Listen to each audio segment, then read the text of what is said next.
Against expectation, this man adapted from being a revolutionary chieftain of a small faction to being the leader of a new revolutionary state, the first socialist state in history. Vladimir Lenin, a name that sparks fierce debate. Was he a hero who liberated millions from an oppressive monarchy, or a ruthless dictator responsible for countless deaths? The truth, as always, is far more complicated.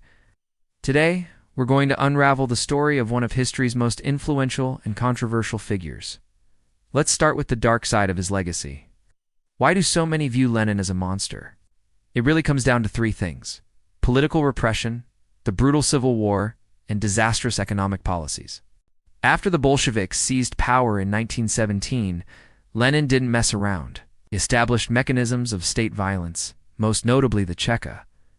This was his political police force, tasked with hunting down and eliminating anyone considered an enemy of the revolution.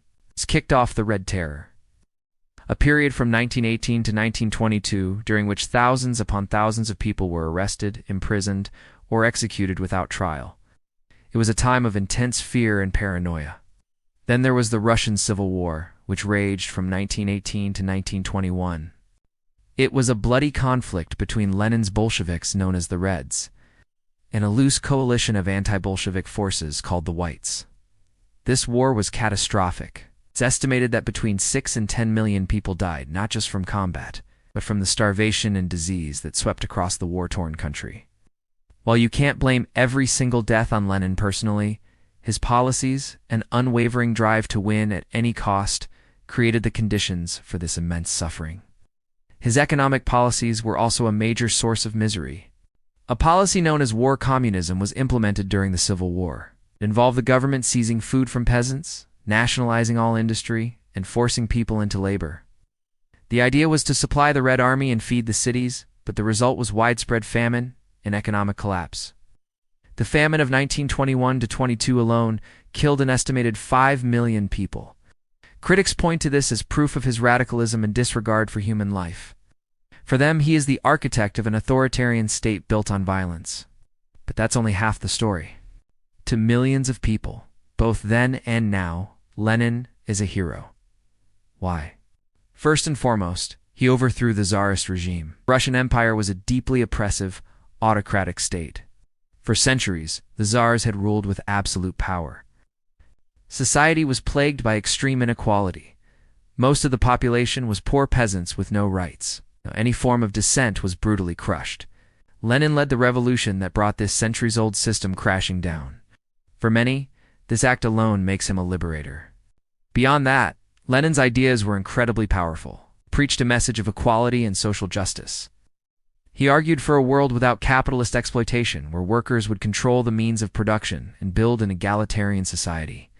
Even though the Soviet regime quickly became authoritarian itself, this vision of a fairer world inspired countless anti-colonial and social justice movements across the globe, from Asia and Africa to Latin America.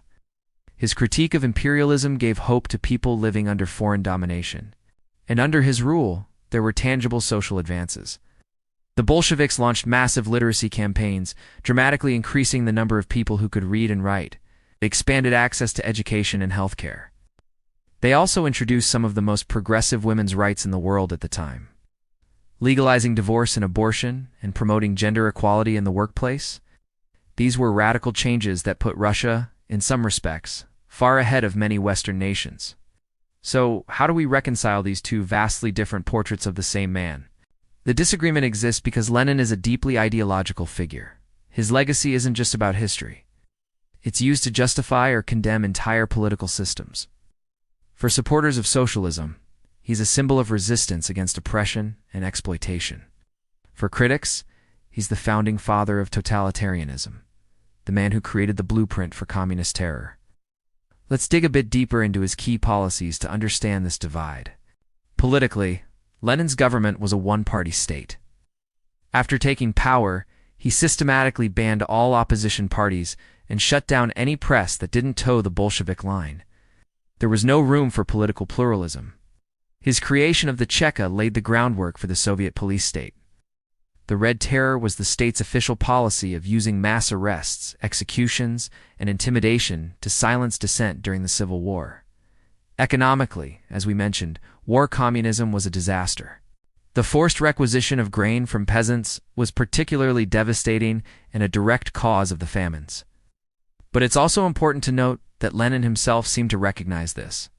In 1921, facing total economic collapse and widespread rebellion, he did a complete U-turn. He introduced the New Economic Policy, or NEP. This policy brought back elements of a market economy, allowed small private businesses to operate, and let peasants sell their surplus grain for profit. The NEP worked. It helped quell the famine and allowed the Soviet economy to start recovering. This shows a pragmatic side to Lenin, a willingness to change course when a policy failed. So when people talk about the deaths under Lenin, the numbers are huge, but the context is crucial. The 6 to 10 million deaths from the Civil War era were a result of combat, famine, and disease combined, a perfect storm of chaos that Lenin's government certainly contributed to, but didn't solely create. The 5 million deaths from the 1921 to 22 famine were caused by a combination of war, severe drought, and the failures of war communism. Lenin's responsibility is heavily debated, but his policies undeniably made a bad situation worse. Now, a common question is, how does Lenin compare to his successor, Joseph Stalin? This is key to understanding his legacy. They shared core beliefs. They both believed in a one-party state, used political repression and a secret police, and saw violence as a necessary tool for revolution. But there were major differences. Under Lenin, there was still some degree of debate allowed within the Communist Party, at least until his final years. Stalin, on the other hand, demanded absolute loyalty and systematically eliminated anyone he saw as a rival. Lenin introduced the NEP, a retreat towards limited capitalism.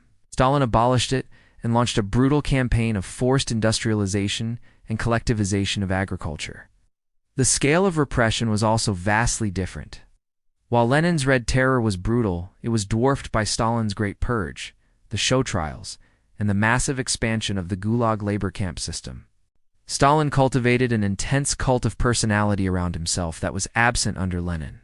Famines under Stalin, especially the Holodomor in Ukraine, are widely seen by historians as deliberately man-made events, reflecting a level of intentional cruelty and targeted political repression that goes far beyond anything that occurred during Lenin's era. Some historians see Stalin as the logical continuation of Lenin's system, arguing that Lenin built the car and Stalin just drove it off a cliff. Others argue that Stalin was a perversion of Lenin's original vision, a betrayal of the revolution. So why can't historians agree? It comes down to ideology, sources, and context. Your political beliefs about communism will heavily influence how you view its founder. Soviet historical records were heavily censored and manipulated, and later, anti-Soviet accounts were sometimes exaggerated, making it hard to find a neutral truth. The period itself, World War I, Revolution, Civil War, and economic collapse all happening at once, makes it incredibly difficult to isolate one man's responsibility. In the end, Lenin was neither a saint nor a demon. He was a brilliant and ruthless revolutionary leader.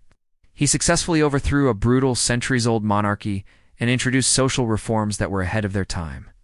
But he also established a one-party dictatorship, used terror as a political weapon, and presided over a period of unimaginable death and suffering. His legacy is a story of ideals and brutality, of liberation and oppression, all intertwined. Understanding Lenin isn't about choosing a side. It's about grappling with the uncomfortable reality that a single historical figure can be both a builder and a destroyer. Thanks for watching. If you found this breakdown helpful, be sure to like and subscribe.